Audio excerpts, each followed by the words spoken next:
यहाँ हम क्या डिस्कस कर रहे थे, यहाँ पर हमने क्या चीज़ क्रिएट की है, अलर्ट के लिए एक अलर्ट का फंक्शन यूज़ किया, स्क्रिप्ट का टैग ओपन किया, क्लोज किया, उसमें एक अलर्ट का फंक्शन यूज़ किया। अलर्ट के फंक्शन के अंदर हमने क्या लिखना है, हम कुछ भी लिख सकते हैं चाहे तो।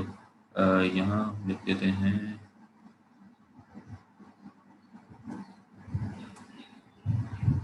यहाँ हम लिख देते हैं सपोज हेलो, ठीक है, हेलो। अच्छा, अब सेव कर दिया। सेव करने के बाद जब हम इसको रन करेंगे तो यहाँ पर देखेंगे, जैसे ही मैं इसको रिफ्रेश करूँगा यहाँ पर एक पॉपअप बॉक्स क्रिएट हुआ। पॉपअप बॉक्स क्या कह रहा है, दिस पेज सेज हेलो, ठीक है। यहाँ पर क्या लिखा गया, हेलो।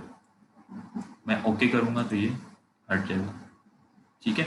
मैं जैसे ही इसको रिफ्रेश करूँगा यहाँ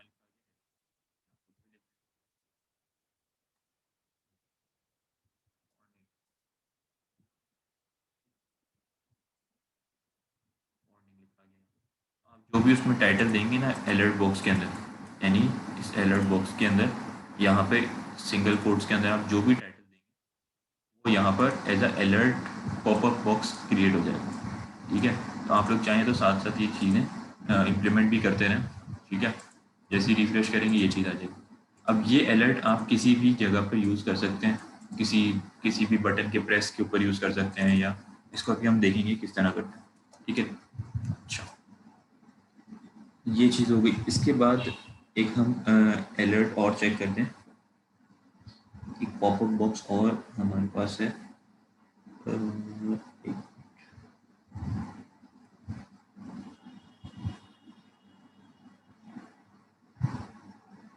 सर 2 अलर्ट एक बार आ सकते हैं? बिल्कुल आ सकते हैं। अच्छा, एक और हम इसमें यहाँ चीज़ देखते हैं, जो हम डिस्कस कर रहे हैं ना पॉपअप बॉक्सेस। तो पॉपअप के अंदर हम एक और चीज़ देखते हैं। अगर तो ये तो क्या कर रहा है, जैसे मैंने इसको सेव किया, यहाँ पर ये सिंपल एक वार्निंग दे रहा है।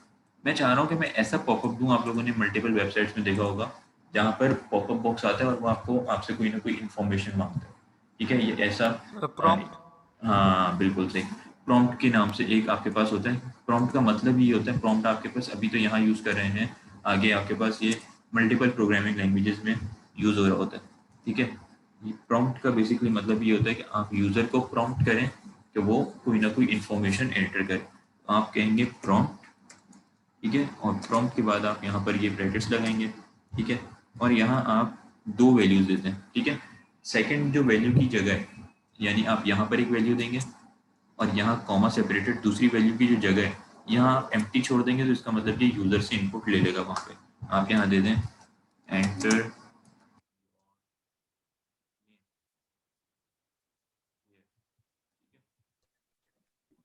आप सेव कर दें, ठीक है। जब आप इसको सेव करके रन करेंगे, जैसे ही इसको आपने किया यहाँ पर क्या आ गया, एंटर योर नेम हेयर, ठीक है। और यहाँ पर आप अपना नेम दे देंगे। अभी हम इसको देखेंगे कि अब ये मैंने अगर यूज़र को प्रॉम्प्ट किया कि आप यहाँ पर नेम एंटर करो, ठीक है, और उसने यहाँ पर नेम एंटर कर दिया। अच्छा,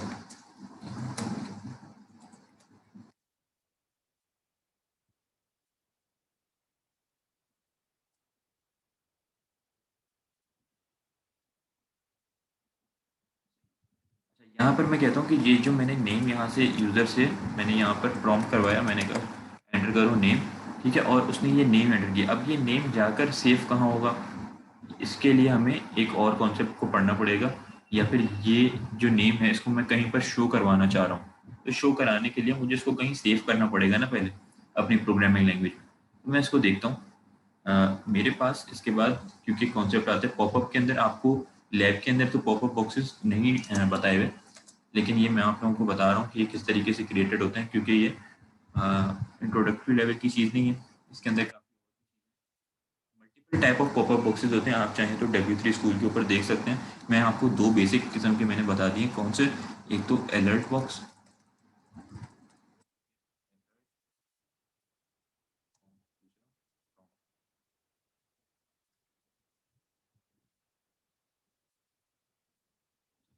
सेकंड चीज़ आती है वेरिएबल्स इन जावास्क्रिप्ट।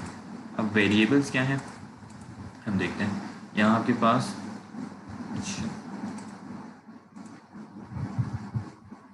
वेरिएबल्स के अलावा यहाँ पर एक और चीज़ है, स्टेटमेंट्स।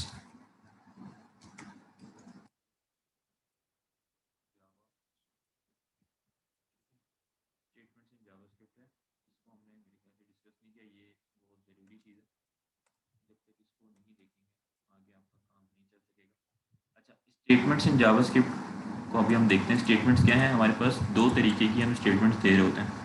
यहाँ आपके पास कॉन्सेप्ट गिवन भी है, this elements tell the browser to write hello Dolly inside an HTML with ID demo. अच्छा, या एक तो हमारे पास बेसिक तरीका है अपनी कोई भी इंफॉर्मेशन यहाँ पर शो करवाने का। ठीक है, मैं अगर यहाँ से इस प्रॉम्प्ट को हटा दूँ, एक कोई भी इंफॉर्मेशन शो कराने का मेरे पास, मुझे जावास्क्रिप्ट के थ्रू यहाँ पर कोई इंफॉर्मेशन शो करवानी है, ठीक है, अपने वेब ब्राउज़र पे, तो मैं क्या करूँगा, मेरे पास जावास्क्रिप्ट का स्क्रिप्ट का एक फंक्शन है डॉक्यूमेंट, ठीक है, एक ऑब्जेक्ट है डॉक्यूमेंट, ठीक है, और उस ऑब्जेक्ट का एक फंक्शन है।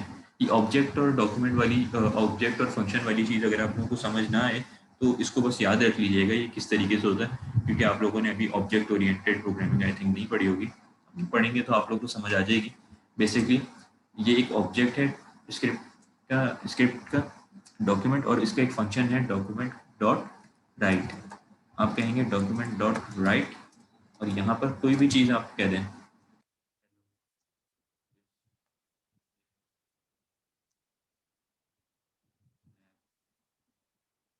ठीक है, और आप यहाँ पर इसको सेमी कॉलन देके क्लोज कर दें लाइन को। ठीक है, इसके बाद आप क्या करें,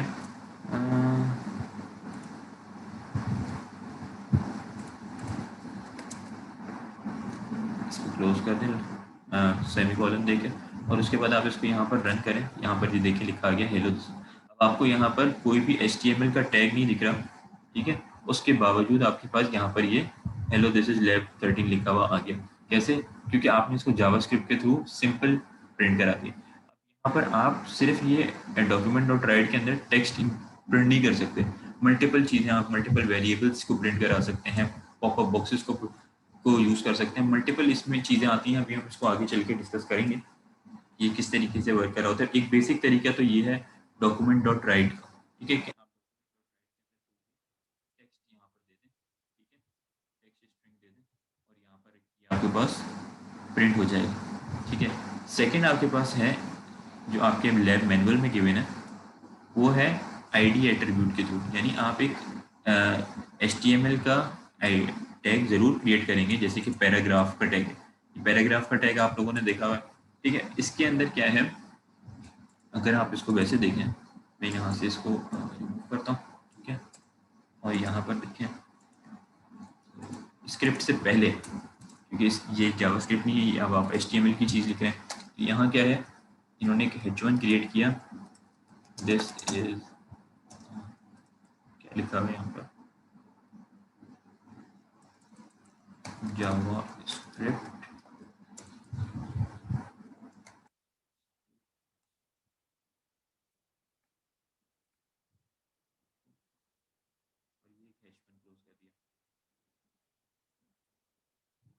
और यहाँ पर इन्होंने नीचे एक पैराग्राफ दिया हुआ है, और पैराग्राफ में इन्होंने कुछ भी नहीं लिखा हुआ।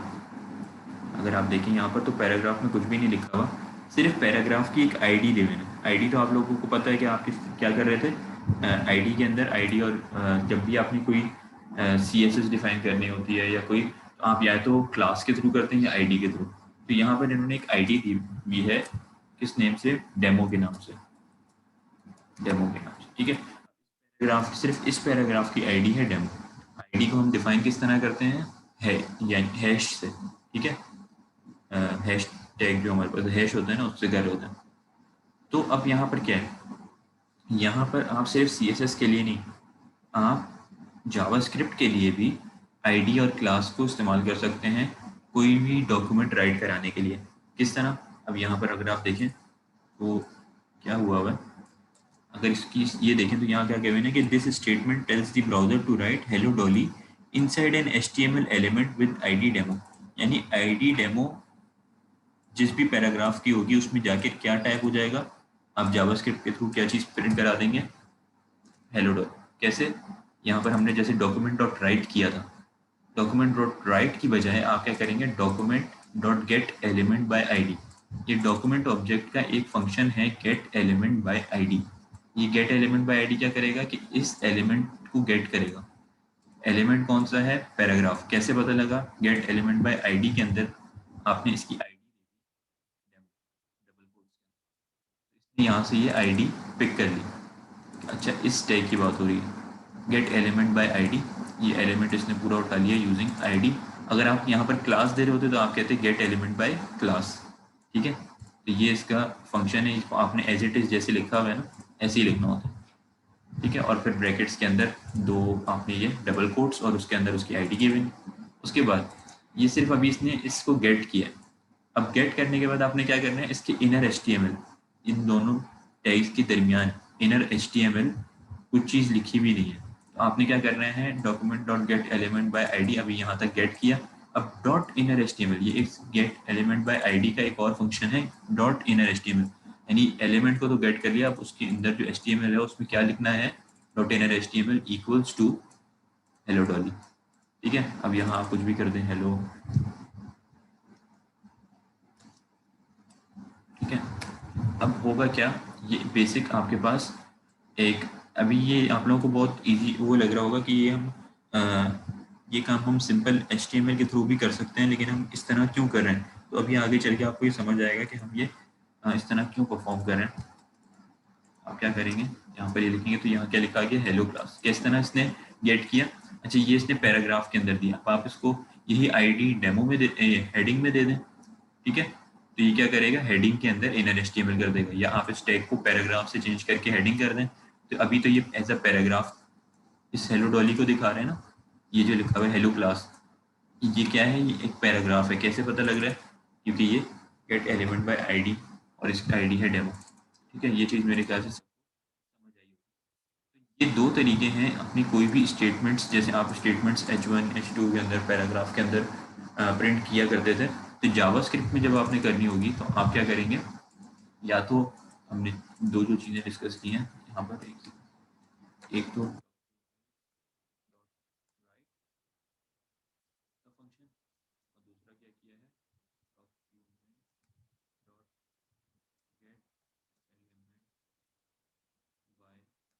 बाय। ठीक है, सर आपकी आवाज नहीं आ रही।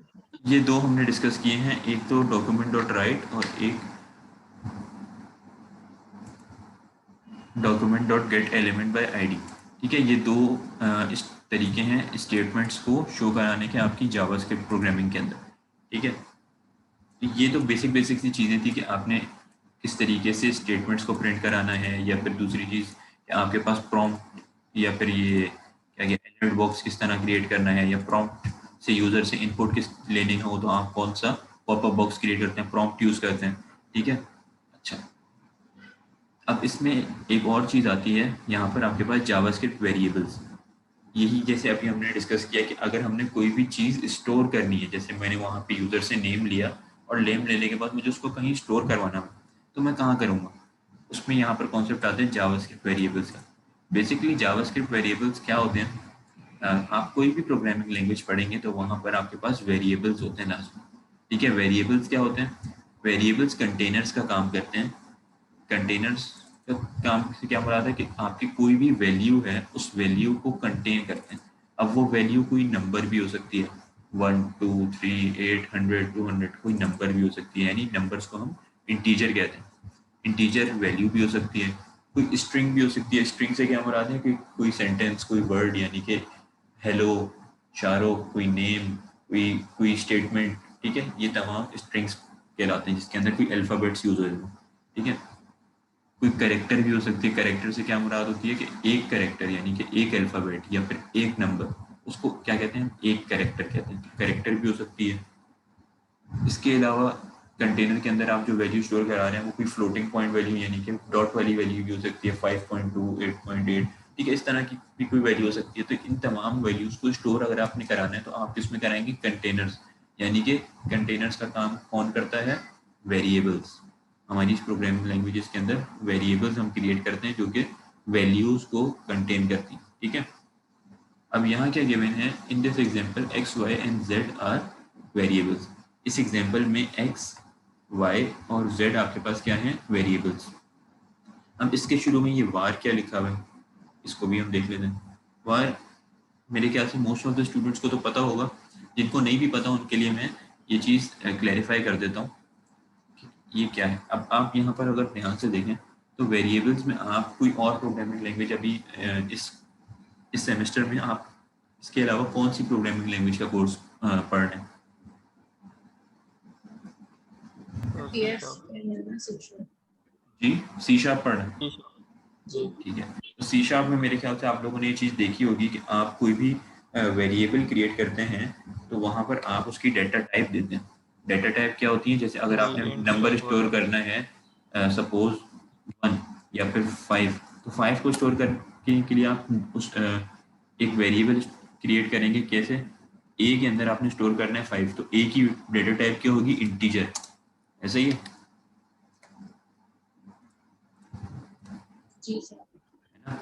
आपने कोई वैल्यू स्टोर करनी है, सपोज यहाँ पर ए लिखा है या फिर आप यहाँ पर लिख दें ये इसकी डाटा टाइप होती है।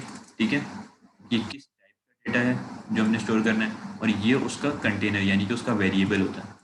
ठीक है, अच्छा अब आपने स्टोर करना है एच, तो एच को आप कहाँ स्टोर करेंगे? एच को आपने स्टोर किया वेरिएबल 2 के अंदर, और आप इसको करेंगे 4 आपके पास कैरेक्टर। सर इसको वॉर में भी कर सकते हैं। हाँ, वॉर में भी कर सकते हैं। कुछ प्रोग्रामिंग लैंग्वेजेस में ये इसको हम 4 कह रहे होते हैं, कुछ में वार कह रहे होते हैं। ठीक है, अब 4 डेटा टाइप का आपने क्या क्रिएट किया, वेरिएबल 2। इसका ये एच कहाँ पर स्टोर्ड होगा, वेरिएबल 2 में। आपने 5, कभी भी वेरिएबल 1 को प्रिंट करेंगे यूजर स्क्रीन पे तो आपके पास क्या होगा, वेरिएबल 1 लिखा हुआ नहीं आएगा, 5 लिखा हुआ आएगा। ठीक है, ये चीज़ तो बहुत एक बेसिक चीज़ है। अच्छा, और आपने कैरेक्टर को स्टोर भी करना है तो आप क्या ऐसे लिख देंगे कि 4 वेरिएबल 2 और एच? नहीं, कभी भी आपने कैरेक्टर देना है तो आप सिंगल कोटेशंस के अंदर कैरेक्टर को देते हैं हमेशा, एक सिंगल कोटेशन। अब आपने देना है कोई स्ट्रिंग वैल्यू, आप उसको उसकी डेटा टाइप रखेंगे स्ट्रिंग। ठीक है, और आप लिखेंगे वेरिएबल 3 इक्वल्स टू शाहरुख। अब ये शाहरुख आप ऐसे ही लिख देंगे? नहीं, जब भी आपने स्ट्रिंग देना होगा तो स्ट्रिंग को आप डबल कोटेशंस के अंदर लिखेंगे। ये बात तो सबको पता है। ठीक है, आप क्या कहेंगे, स्ट्रिंग डेटा टाइप है, किस इसका या इसका नाम है वेरिएबल। अच्छा, ये मैं पाइथन के स्टाइल में लिख रहा हूँ, सॉरी, क्योंकि मैं पाइथन जो है ना काफ़ी मैंने अरसा पढ़ी है तो मेरे जहन में है। आप लोग मेरे ख्याल से इस तरह लिख लेंगे, वेरिएबल 3 इसके डेटा टाइप है। नहीं सर, डेटा टाइप पहले आती है फिर वेरिएबल, ऐसा नहीं लिख रहे हैं। सही है। जी सर। तो मैंने असल में काफ़ी प्रोग्रामिंग लैंग्वेजेस पे काम किया, पाइथन पे भी, सी शार्प में भी, जावा पे भी, तो वो सारी मिक्स हो गई हैं। अच्छा, क्योंकि सब में बस थोड़ा बहुत सिंटेक्स का डिफरेंस होता है, बाकी सब तकरीबन सेम काम कर रही होती हैं। अच्छा, तो ये इसी तरीके से आप अगर स्ट्रिंग देना है तो आप उसको डबल कोटेशंस के ऊपर काम कर रहे होंगे। ठीक है, डबल कोटेशंस में। कैरेक्टर देना है तो सिंगल कोटेशंस में दे रहे होंगे। ठीक है, और डेटा टाइप इसकी है इंटीजर, इसकी है 4 यानी कि कैरेक्टर, इसकी है स्ट्रिंग, कोई फ्लोटिंग पॉइंट वैल्यू देनी है आपने, आप क्या कहेंगे, फ्लोट।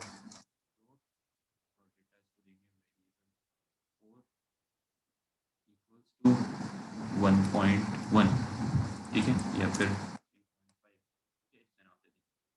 ये तो तमाम आपके पास हो गए कौन से मेथड्स जो कि आप एक बैकएंड प्रोग्रामिंग लैंग्वेज के अंदर दे रहे होते हैं। लेकिन ऐसी एक फ्रंट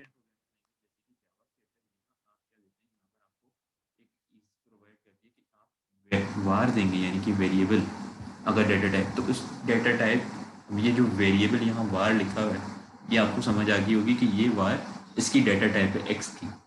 एक्स एक कंटेनर या फिर वेरिएबल है और इसकी डेटा टाइप क्या है, वार। वार आपके पास तमाम चीज़ें स्टोर करेगा। वार के अंदर आप नंबर भी स्टोर कर सकते हैं, वार के अंदर आप स्ट्रिंग भी स्टोर कर सकते हैं, वार के अंदर आप कैरेक्टर भी स्टोर कर सकते हैं।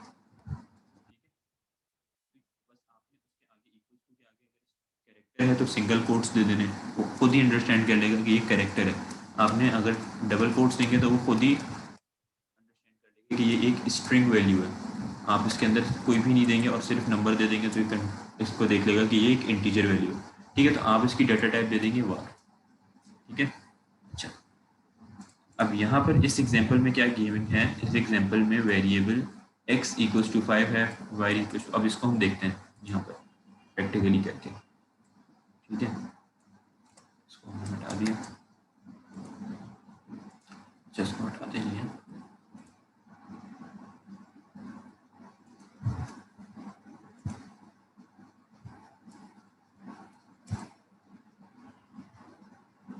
यहाँ पर इन्होंने क्या लिया है, वेरिएबल x इक्वल्स टू 5। ठीक है, इस तरह हम देते हैं डाटा टाइप, उसका वेरिएबल नेम इक्वल्स टू और उसके आगे जो भी उस वैल्यू उसमें कंटेन करानी है वो, और आगे सेमी कॉलन देके इसकी लाइन ब्रेक कर देंगे। ठीक है, वेरिएबल y इक्वल्स टू 6। ठीक है, अब मैं जब भी x को अगर मैं यहाँ पर कहता हूँ document dot gate element by id demo, यानी कि इस पैराग्राफ में क्या चीज़ शो कराओ, डॉट इनर HTML क्या चीज़ y, जब मैं y यहाँ पर लिख दूंगा सपोज, तो मेरे पास क्या इस आउटपुट स्क्रीन पे आ जाएगा 6। ठीक है, मैं यहाँ कह देता हूँ x में क्या स्टोर्ड है 5, x में 5 स्टोर्ड है ना, तो यहाँ पर आ जाएगा 5। ठीक है, ये तो बहुत बेसिक सी बात है।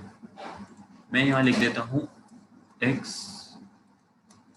Plus y, x plus y पे क्या लिखा हुआ आएगा, x प्लस वाई लिखा हुआ आएगा, 5 प्लस 6 लिखा हुआ आएगा, क्या चीज़ लिखी हुई आएगी, यहाँ पर लिखा आएगा 11, क्योंकि x वेरिएबल है 5, y एक वेरिएबल है जिसके अंदर स्टोर्ड है 6। जब मैं इन दोनों को प्लस करूंगा तो 5 प्लस 6 क्या होता है 11, है ना। तो जब 11 आ जाएगा तो मैं यहाँ पर 2-3 पॉसिबिलिटीज़ हैं, यहाँ तो यहाँ पर लिखा आएगा x प्लस वाई, या फिर यहाँ पर लिखा आ सकता है अगर तो मैं इसको कर देता हूँ ये, ठीक है, तब तो यहाँ आ जाएगा x प्लस वाई लिखा हुआ आ गया। ठीक है, क्योंकि मैंने यहाँ क्या कर दिया, इसको एज ए स्ट्रिंग स्टोर कर। और सर अगर x और y की वैल्यूज प्रिंट करानी हो साथ, हाँ यही तो कह जैसे रहा सी हूँ, शार्प में कॉन्कैटिनेशन का ऑप्शन होता है, ये प्लस बीच में आ रहा है, ये ना है, सिर्फ x की वैल्यू है और y की वैल्यू। इसको भी अभी हम डिस्कस करते हैं ये किस तरह आएगी। अच्छा मैं यहाँ पे कहता हूँ x प्लस, मैंने कहा x प्लस वाई, तो इसने सिर्फ ये x plus y as a string ले लिया, इसको वेरिएबल्स को कंटेन हुई नहीं किया। ठीक है, तो ये x प्लस वाई इसने दे दिया। मैं कह देता हूँ यहाँ पर x, x, ठीक है, प्लस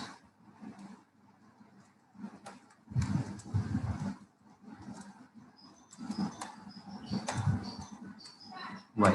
ठीक है, अब यहाँ पर क्या होगा, 5 प्लस 6 लिखा गया। ठीक है, क्यों, क्योंकि मैंने यहाँ कहा x एक स्ट्रिंग दिया प्लस के नाम से, ये प्लस आ गया स्ट्रिंग, ये स्ट्रिंग है। ठीक है, आपके पास सिर्फ x और y, जो अभी आप कह रही थी ना x और y की वैल्यू कैसे शो होगी, x और y की वैल्यू ऐसे शो होगी, x का आपने वेरिएबल दिया, इसको आपने स्ट्रिंग्स में नहीं रखा, यानी कि इसको डबल कोटेशन में नहीं रखा। प्लस अगर नहीं लगाए, अगर हम प्लस ना लगाए, खाली x y लिखे यहाँ पे, तो वो प्रिंट हो जाएगा।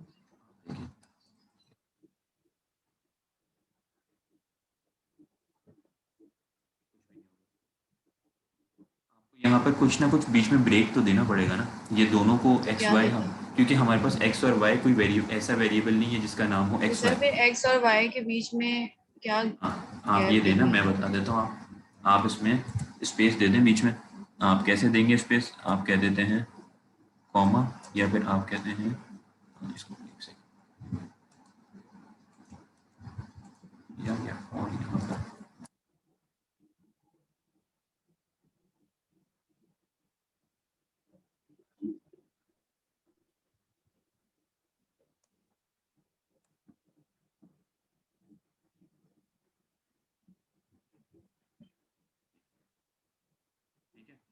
स्पेस भी नहीं आएगा बीच में। आपने डबल को यहाँ पर कहा, इन दोनों को कॉन्केटिनेशन करने के लिए आप क्या करते हैं, प्लस करते हैं ना, प्लस लगाते हैं, तो कॉन्केट कर दिया, लेकिन बीच में आपने ये डबल कोटेशन दे दी जिसके अंदर आपने ब्रेक नहीं दिया, यानी कि अगर आप स्पेस दे देंगे तो स्पेस आ जाएगी, स्पेस नहीं देंगे तो सिर्फ ये दोनों ज्वाइंट आपके पास आ जाएंगे, ये ठीक है सर। ठीक है। अच्छा, अब तीसरा तरीका हमारे पास क्या है कि मैं चाह रहा हूँ 5 और 6 की वैल्यू ऐड होके आ जाए, यानी कि 5 + 6 हो जाए, तो आप क्या करेंगे x + y, ठीक है, x + y करेंगे तो आपके पास क्या आ गया 11। तो ये 2-3 तरीके हैं, आप दे सकते हैं, एक एक की वैल्यू भी स्टोर करा सकते हैं, और दोनों की वैल्यूज क्या हैं उनको अगर आपने ऐड कराना है तो आप कोई कोटेशंस ना दें, ना सिंगल ना डबल, और आप सिर्फ वेरिएबल x + y पास आ जाएगा वैल्यूज, ठीक है। अच्छा, इन्होंने क्या किया है, यहाँ पे इन्होंने क्या किया, इस x + y को भी एक वेरिएबल में स्टोर कर दिया, यानी कि एक और वेरिएबल ले लिया, वेरिएबल z के नाम से, और यहाँ कह दिया z किसके बराबर है, किसी भी नंबर के बराबर नहीं है, ना किसी स्ट्रिंग के बराबर है। जैसे x के अंदर आपके पास 5, ये z के अंदर 2 वेरिएबल्स ऐड हो रहे हैं, ठीक है। तो ये चीज़ भी आप कर सकते हैं। ये चीज़ आपके पास क्या, कौन से कॉन्सेप्ट में आ जाती है, अगर आप यहाँ पर देखें जो हमने देखा था, मैथ्स ऑपरेशंस इन जावास्क्रिप्ट के, कि आप यहाँ पर मैथ्स ऑपरेशन भी कर सकते हैं। आपने एक वेरिएबल लिया z, इसके अंदर आप x + y भी स्टोर करा सकते हैं, आप इसमें चाहें तो x - y भी, x / y भी, x × y भी स्टोर करा सकते हैं। आप कहते हैं x × y, ठीक है, स्टोर्ड है, और मैं यहाँ पर क्या कराता हूँ, मैं यहाँ पर इनर HTML = z करा देता हूँ। तो z में क्या आएगा मेरे पास, 5 × 6 30। तो आप यहाँ देखें तो यहाँ पर आ गया, आपने यहाँ कहा डिवाइडेड बाय, ठीक है, तो आपके पास 0 पॉइंट समथिंग वैल्यू आ जाएगी, 0.8, ठीक है। तो ये तमाम आप मैथ्स के ऑपरेशन इसके अंदर परफॉर्म कर सकते हैं। आप कहते हैं माइनस, तो आपके पास आ जाएगा -1, ठीक है, 5 - 6 = -1, ठीक है।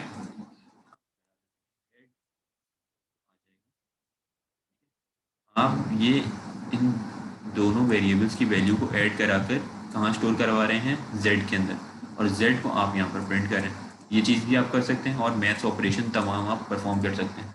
तो इसी बहाने हमने मैथ्स ऑपरेशंस भी देख लिए कि यहाँ कौन कौन से बेसिक ऑपरेशन परफॉर्म कर सकते हैं, एडिशन का, सब्ट्रैक्शन का, मल्टीप्लिकेशन का।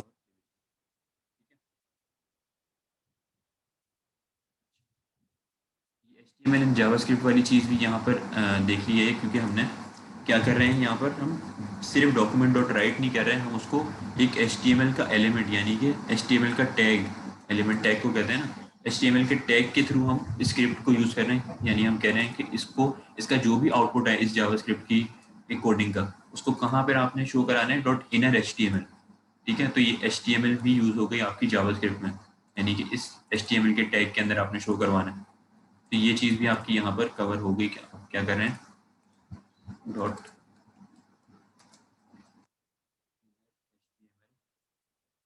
थ्रू इसको यूज़ कर, ठीक है, मैथ्स ऑपरेशन भी देख लिए। अच्छा, अब हम आते हैं एक चीज़ पे, सर आपकी आवाज नहीं आ रही।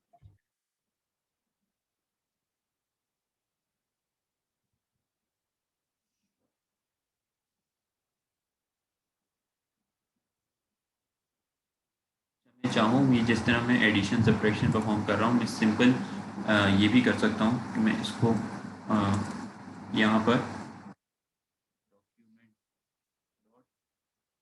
राइट करके यहाँ पर डायरेक्ट भी मैं एडिशन सब्ट्रैक्शन तमाम चीज़ें परफॉर्म कर सकता हूँ। मैं कह देता हूँ 3 + 4 + 5 + 6, ठीक है, तब भी मैं ये मैथ्स ऑपरेशन परफॉर्म कर सकता हूँ। यहाँ पर आ जाएगा 18, ठीक है।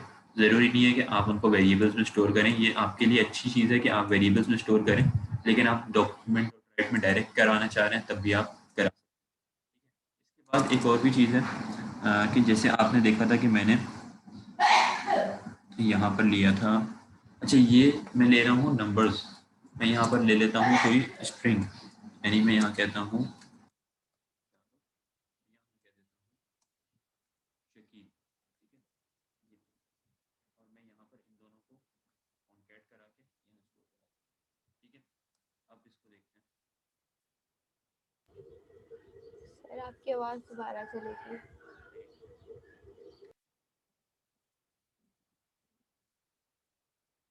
है, यहाँ इनको मैंने कॉन्कैट करा दिया और यहाँ पर स्टोर कर दिया। अब मैं देखता हूँ यहाँ पर क्या आउटपुट आता है। ठीक है, ये आ गया। ठीक है, इन दोनों के दरमियान में कोई स्पेस नहीं है क्योंकि मैंने यहाँ कॉन्कैट कर दिया। मैं यहाँ पर थोड़ी सी स्पेस दे देता हूँ।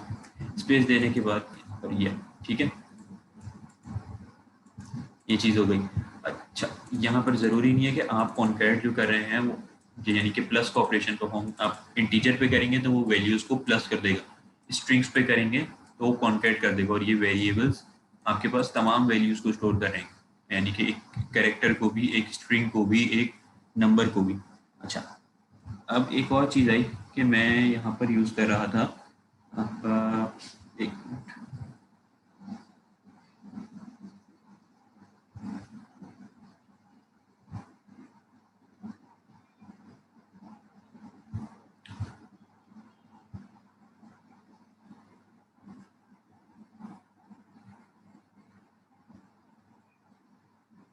हाँ, मैं यूज़ कर रहा था प्रॉम्प्ट, है ना, प्रॉम्प्ट यूज़ किया था। प्रॉम्प्ट में क्या हुआ था, prompt equals to, sorry, prompt, और इसके अंदर मैंने कहा था एंटर योर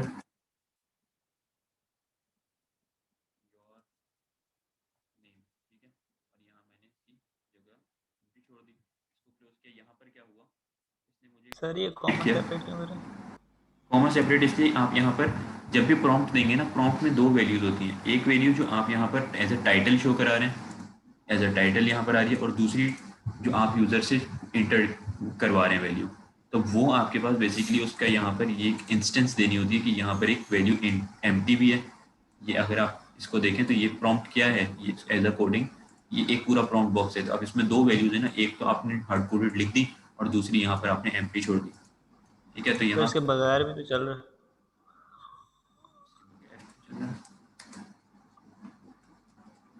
अच्छा, ये चीज़ मुझे आइडिया नहीं थी।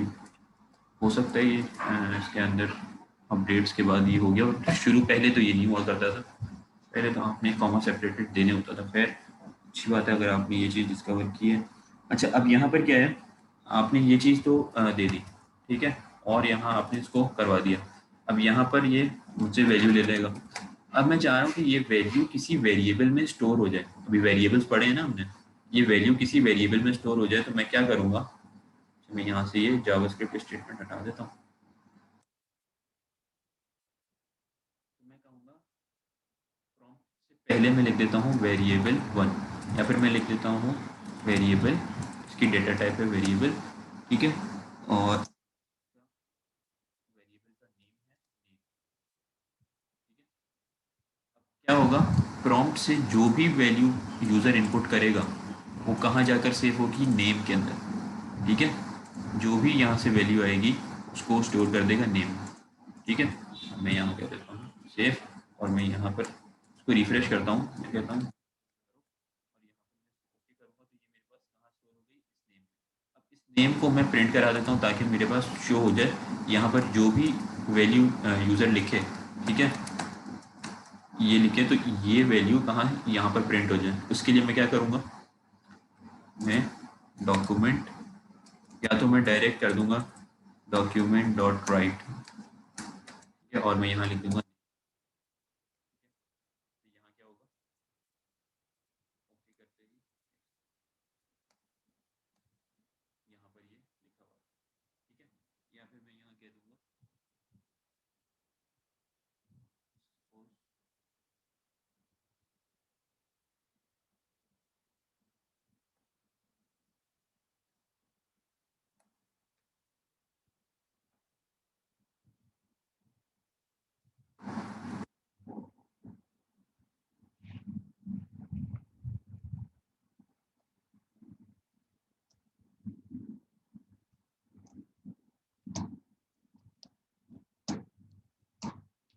तरीके से आप तमाम ये स्ट्रिंग्स को कॉन्केटिनेट कर सकते हैं किसी भी वेरिएबल के साथ यूजिंग प्लस साइन। ठीक है, ये चीज़ आप लोग ने ऑब्जर्व कर ली होगी कि हम प्लस साइन लगाते हैं तो ये वेरिएबल है और ये किया गया। तो अब मैं यहाँ पर अगर कोई भी नेम आएगा, यहाँ पर आ गया सपोज,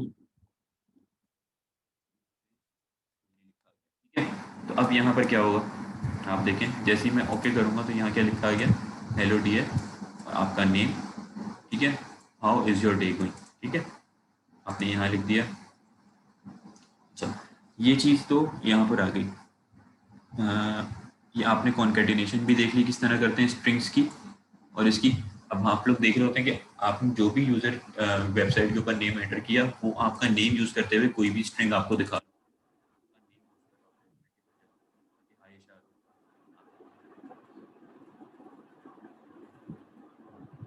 सर तो ये HTML के अंदर ही होती है, मतलब CSS की तरह अलग नहीं होती? क्या कह रहे हैं आप?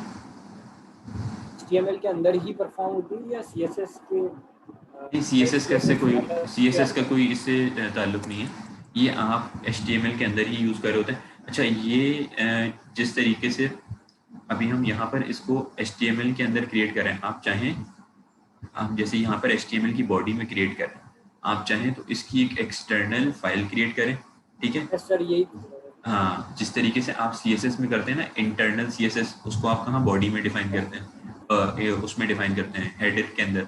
आप इनलाइन करते हैं तो एक एक लाइन के ऊपर CSS होती है, एक्सटर्नल फाइल क्रिएट करते हैं तो एक्सटर्नल CSS की स्टाइल शीट क्रिएट होती है। इस तरीके से आप अगर चाहें, अभी तो हम बेसिक लेवल डिस्कस कर रहे हैं ना, तो इसलिए ये तमाम कॉन्सेप्ट्स में इसको इंटरनल में ही बता रहा हूँ, वरना आप चाहें तो आप जैसे ये .html की फाइल क्रिएट करते हैं, .css की, तो .javascript की भी फाइल होती है, उसमें होता है .js, उसका एक्सटेंशन होता है, यानी कि javascript.js, ठीक है। और उस JS के अंदर आप ये जितनी भी कोडिंग कर रहे हैं ये तमाम आप उसमें कर दें, लेकिन उसमें स्क्रिप्ट का टैग यूज नहीं होगा, ठीक है, स्क्रिप्ट का टैग यूज नहीं होगा, ये तमाम कोडिंग उस जावास्क्रिप्ट की फाइल में। स्क्रिप्ट का सिर्फ तब यूज होता है जब हम HTML में कर रहे हैं। बिल्कुल ऐसे ही है, लेकिन इसमें एक और चीज़ आती है, स्क्रिप्ट का टैग कहाँ यूज़ होगा? जब आप एक्सटर्नल क्रिएट करेंगे तो आपके पास स्क्रिप्ट का टैग यूज़ होगा यहाँ हेड के अंदर, आप देंगे स्क्रिप्ट, ठीक है, और यहाँ पर आप दे देंगे सोर्स।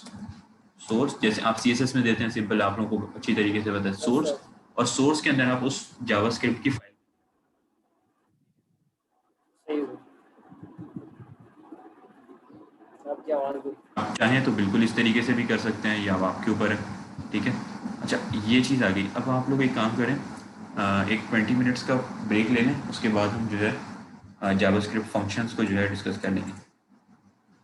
30-20 या फिर आप लोग एक काम करें, अभी ब्रेक नहीं लें, अभी क्या टाइम हो रहा है, 52 हो रहा है ना, आप लोग इसको रीजॉइन करें, आप लोगों की मीटिंग 1 मिनट की रह गई है, आप लोग रीजॉइन करें, हम जावास्क्रिप्ट फंक्शंस को डिस्कस कर लेते हैं, उसके बाद आप लोग ब्रेक ले लीजिएगा, ठीक है। ठीक है, आप लोग इसको रीजॉइन कर लें।